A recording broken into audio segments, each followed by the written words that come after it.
مامۆستا سوپاس بۆ خوای گەورە. یعنی کابراکەم یعنی زۆر ڕقم لە کێشە و ئاژاوە و مشکیلە و شتی خراپە و شتێکە کە یعنی دژی دینی ئیسلام بێت.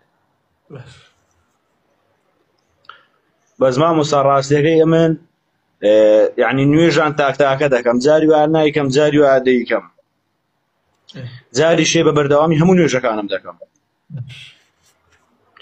بەس مامۆستا ئەوەی ڕاستی بێ پێت بڵێم، یعنی مامۆستا چۆن بڵێ ئەمن کابراکەم معاشخۆرم، جاری وا کاسبی دەکەم ئەگەر کاسبی هەبێ، کە نەش بێ نایکەم. بەس ڕاستی مامۆستا نوێژی بەیانیان ناکەم.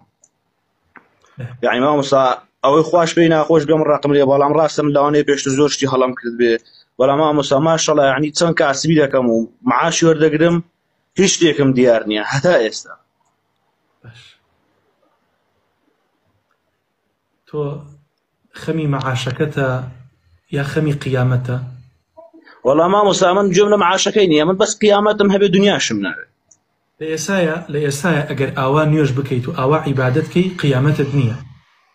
هەر کەسێ نوێژی بەیانی نەکات، پێغەمبەری خوا صلی الله علیه و سلم مژدەی جەهەنەمی پێداوە، نوێژی بەیانی لە ئەنقەز نەکات. کە نوێژی بەیانی یەکەم ئیمتیحانی تۆیە، ئەگەر لەو ئیمتیحانەیە دەرچیت ئیمتیحانەکانی تر بۆت ئاسانە بێت.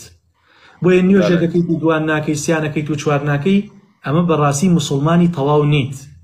خوای گەورە فەرمیێ وەئەقیموا الصەلاتە، یعنی ئیقامە بە نوێژکەن، بەردەوام بن لەسەر نوێژ، وەعبد رەبەکە حەتا یەتیەکە اليەقین، تا ئەو کاتەی ئەمری تۆ ئیلتیزام بە دینەوە بکە، ئیلتیزام بە حەڵاڵ و حرامەوە بکە، فەرائیزەکان جێبەجێ بکە، سونەتش بە پێی توانە ئەنجام بدە، ئەو کاتە تۆ ئیتر ئەمێنێتەوە سەر عاقیبەتی تۆ، عاقیبەتی تۆ بەو شێوازە بڕۆ عاقیبەت خەیریە بێت.